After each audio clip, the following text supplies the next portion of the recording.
ክርስቶስ በመዋዕለ ሥጋዌው ያስተማራቸው ገቢረ ተአምራት ሲያደርግ ያዩ የአፉን ትምህርት የሰሙ ከአምስት ገበያ እኮ ይበልጣል።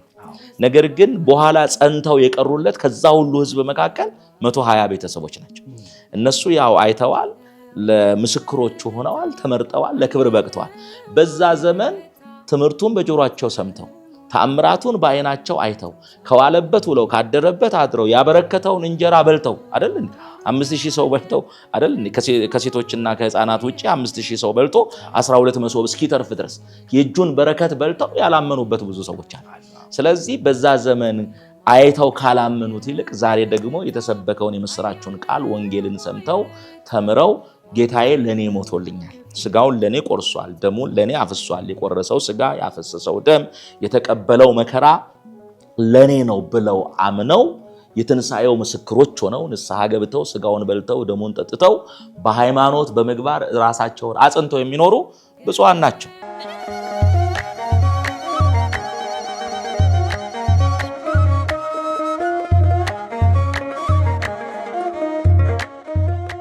ሰላም ጤና ይስጥልን ክቡራን ተመልካቾቻችን እንደምን ከርማችኋል? ይህ ባህረ ጥበባት ቴሌቪዥን ነው። ባህረ ጥበባት ቴሌቪዥን በዋሽንግተን ዲሲ እና አካባቢው የጽርሐ ጽዮን መንፈስ ቅዱስ ቤተክርስቲያንና የምዕራፈ ቅዱሳን ቅድስት አርሴማ ገዳም እየዘጋጀ የሚቀርብላችሁ ልዩ የዳግም ትንሣኤ መርሃ ግብራችን ነው። በዛሬው መርሃ ግብራችን መላከመዊ ቀሲስ ተስፋዬ መቆያ በመካከላችን ተገኝተው የዳግም ትንሣኤን ነገር ማብራሪያ ይሰጡናል። አብራችሁኝ እንድትቆዩ ግብዣዬ ነው። መላከመዊ እንኳን ደህና መጡ። እንኳን ደህና ቆያችሁኝ። በስመ አብ ወወልድ ወመንፈስ ቅዱስ አሃዱ አምላክ አሜን። ክርስቶስ ተንሥአ እሙታን በዐቢይ ኃይል ወሥልጣን አሰሮ ለሰይጣን አግዓዞ ለአዳም ሰላም ኮነ። ሰላም። ይህንን መርሃ ግብር በመላው ዓለም በልዩ ልዩ ስፍራ ሆናችሁ የምትከታተሉ የእግዚአብሔር ቤተሰቦች በያላችሁበት ሰላም እግዚአብሔር ከሁላችሁ ጋር ይሁን። እንኳን ሁላችንንም ለጌታችንና ለአምላካችን ለመድኃኒታችን ለኢየሱስ ክርስቶስ ብርሃነ ትንሣኤ እንዲሁም ዳግም ትንሣኤ በሰላምና በጤና አደረሳችሁ አደረሰን። እንኳን አብሮ አደረሰን። አሜን። ዛሬ የምጠይቆት ቀሲስ ስለ ዳግም ትንሣኤ ማብራሪያ ይሆናል። ስለ ዳግም ትንሣኤ ዳግም መነሳት ማለት ምን ማለት ነው ብለን እንጀምር። እውነት ነው። ይሄ ጥያቄ ብዙ ጊዜ በተለያዩ ሰዎች ይጠየቃል። ለምንድን ነው ዳግም ትንሣኤ የሚባለው? ኢየሱስ ክርስቶስ ድጋሚ ተነስቷል ማለት ነው ብለው ጥያቄ የሚያቀርቡ ሰዎች አሉ። ዳግም ትንሣኤ የተባለው ከትንሣኤው ዕለት ጀምሮ ለነ መግደላዊት ማርያም የምስራቹን ቃል በላይት ከነገሯቸው መቃብሩ ባዶ መሆኑን ካረጋገጡ እንደገና ደግሞ መግደላዊት ማርያም በዛ በአታክልቱ ስፍራ ኢየሱስ ክርስቶስን አግኝታው የአይሁድ ወሬ በአእምሮዋ ላይ ተጽዕኖ ፈጥሮባት ነበር። ትዝ ይልህ ከሆነ ወደ መቃብሩ ስፍራ ስትሄድ መቃብሩ ባዶ ነው።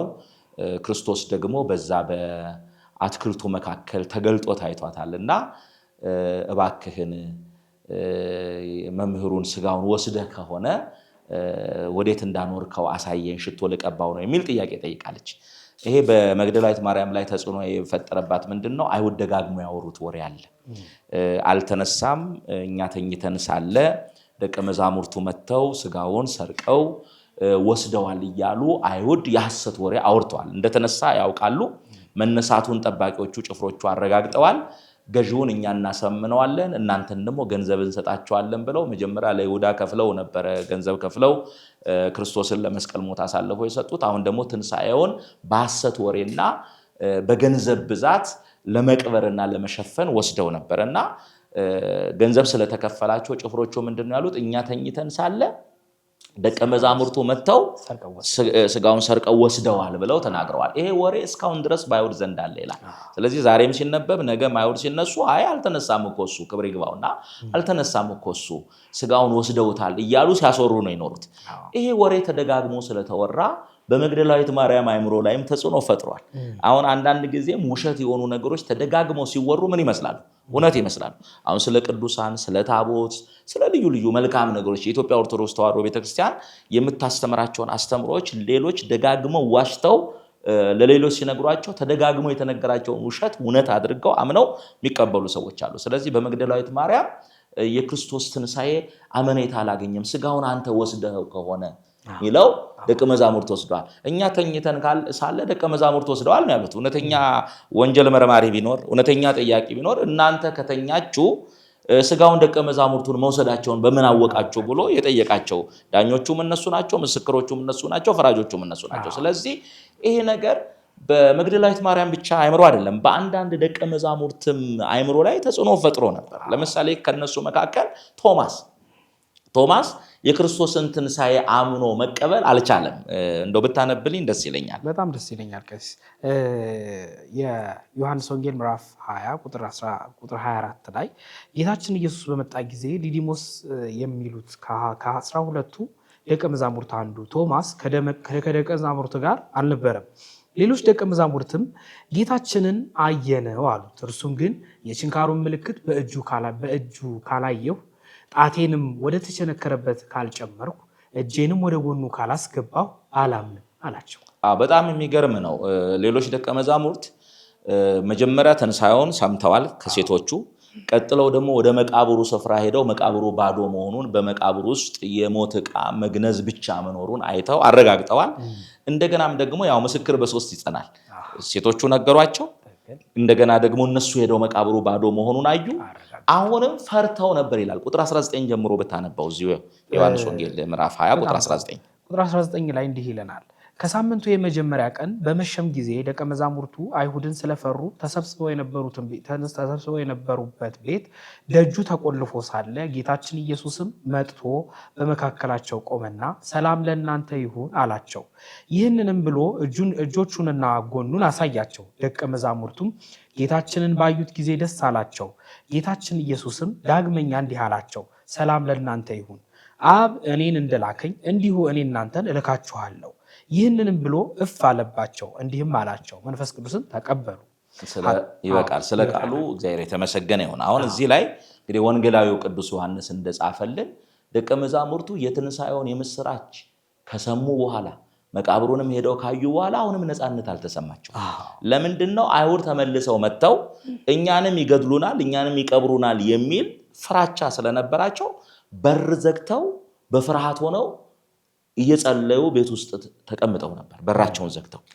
በዛን ጊዜ ቶማስ በእነሱ መካከል አልነበረም። ከዛ ጌታ በተዘጋ በር ቤት ውስጥ ገብቶ ሰላም ለእናንተ ይሁን አላቸው። መጀመሪያ ሰላም ልቋቸዋል።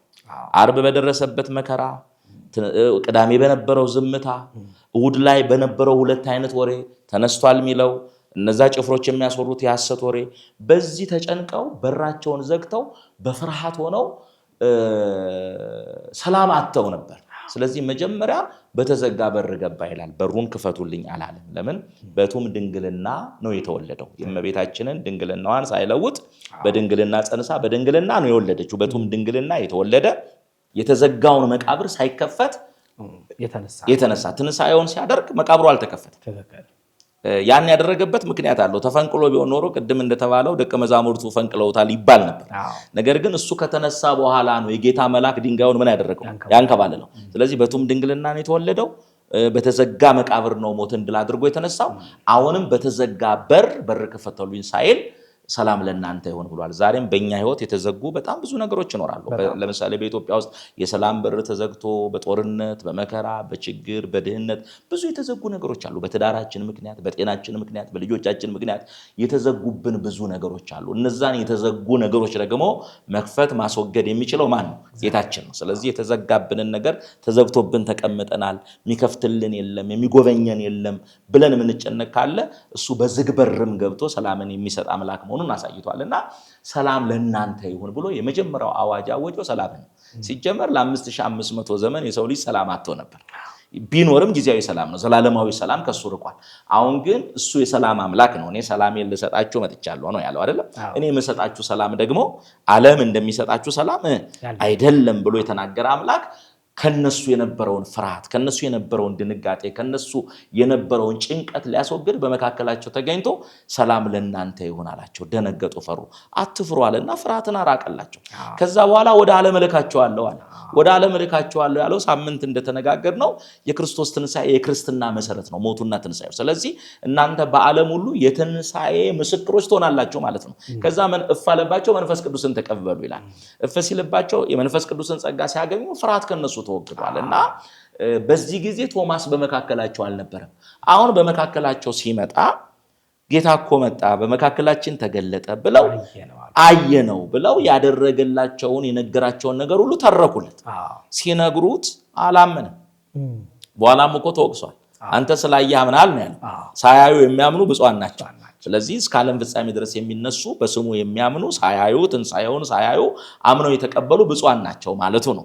ከዛ በኋላ ጎኑን ካልዳሰስኩ የተቸነከረውን ችንካር ካላየው ይህንን ካልነካው አላምንም ብሎ ማየት ማመን ነው የሚባል አባባል አለ። ቶማስ ነው መጀመሪያ ማየት ማመን ነው ያለው እና ይሄንን ካልሆነ አላይም ማለት። ከዛ በኋላ በሳምንቱ በዛሬዋ ቀን አሁንም በዝግ በር ውስጥ እያሉ በተዘጋ በር ሰላም ለእናንተ ይሁን ብሎ በመካከላቸው ተገለጠ። የዚህን ጊዜ እንግዲህ ቶማስ ለሐዋርያቱ ይሄንን ሲናገር ክርስቶስ በስጋ በመካከላቸው አልነበረም። መለኮታዊ ባህሪ ስላለው በሁሉ አለ። ስለማንም ሊነግረው ማንም አያስፈልግም፣ እሱ ሁሉን ያውቃል ተብሎ ስለተጻፈ በልቡ ያሰበውን ጥርጣሬውን ያለውን ነገር ስለሚያ ቶማስ ና የተወጋ ጎኔን በእጅ ንካ፣ የተቸነከረው ችንካሬን ተመልከት፣ ይሄና እመን። ሳላይ አላምንም ብለሃል። ሳያዩ የሚያምኑ ምንድን ናቸው? ብፁዓን ናቸው። ከዛ በኋላ መጣ፣ ሮጦ እጁን ወደ ጎኑ ሲያስገባ ተኮማተረ ነው የሚለው። ተኮማተረ። የዛን ጊዜ ጌታዬ አምላኬ ብሎ ጌታ መሆኑን አምላክ መሆኑን ምስክርነት ሰጠ። አንተ ጌታዬ አምላኬ ብለህ ያመንከው በእጅ ዳሰህ ስላየህ ነው። ሳያዩ የሚያምኑ ብፁዓን ናቸው ብሎ ትንሣኤውን ለቶማስ እንደገና ደግሞ ስላረጋገጠለት ነው ዳግም ትንሣኤ የተባለው እንጂ እሱ ከሞት የሚነሳ አምላክ ድጋሚ ከሞት የተነሳ አምላክ ሆኖ ሳይሆን ትንሣኤውን ለቶማስ ደግሞ ማረጋገጡ ነው የምንመለከተው። በጣም ጥሩ ቀሲስ፣ ምናልባት ከዚህ ከብፁዓን ተብሎ ከሚያሰኙን እኛ አሁን ላይ ሳናይ የምናምን ብፁዓን የተሰኘን ሰዎች አለን። ስለዚህ ስለኛ የሚሉን ነገር ካለ በዚህ ድሎ ልስጦትና እናጠናቅ። እንግዲህ ስለ ብፁዓን እንግዲህ ክርስቶስ ስለ አንቀጸ ብፁዓን ብዙ ነገር አስተምሯል። በዛ በተራራ ስብከቱ ላይ የማቴዎስ ወንጌል ምዕራፍ 5 ከቁጥር 1 ጀምሮ እስከ ቁጥር 12 ድረስ ያለው አንቀጸ ብፁዓን ይባላል። ስለዚህ እዚህ ላይ ጌታ የገለጠው የተሰበኩትን ስብከት የተነገራቸውን ነገር አምነው ያንን ቃል አምነው የተቀበሉ በዋለበት የዋሉ ባደረበት ያደሩ የእጁን ታምራት ያዩ የአፉን ትምህርት የሰሙ እዛ ሆነው እኮ የተጠራጠሩ አሉ። ለምሳሌ ክርስቶስ በመዋዕለ ሥጋዌው ያስተማራቸው ገቢረ ተአምራት ሲያደርግ ያዩ የአፉን ትምህርት የሰሙ ከ5 ገበያ እኮ ይበልጣል። ነገር ግን በኋላ ጸንተው የቀሩለት ከዛ ሁሉ ሕዝብ መካከል 120 ቤተሰቦች ናቸው። እነሱ ያው አይተዋል፣ ለምስክሮቹ ሆነዋል፣ ተመርጠዋል፣ ለክብር በቅተዋል።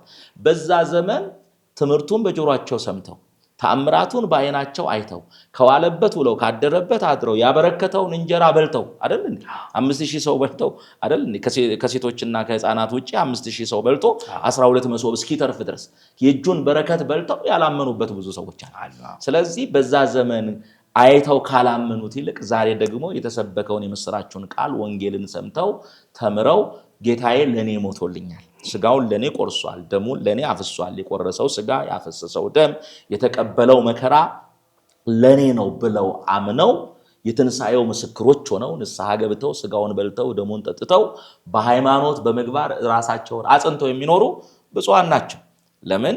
ይሄንን የሚያደርጉ በክርስቶስ ሞትና ትንሣኤ የሚያምኑ ሰዎች ምን አይነት ሰዎች ናቸው? የእግዚአብሔርን መንግስት የሚናፍቁ ናቸው አይደል? መንግስተ ሰማያትን የሚናፍቁ ናቸው። መንግስተ ሰማያትን የሚናፍቁ በሃይማኖት የሚኖሩ ደግሞ ብፁዓን ናቸው ተብሏል እኮ አይደል?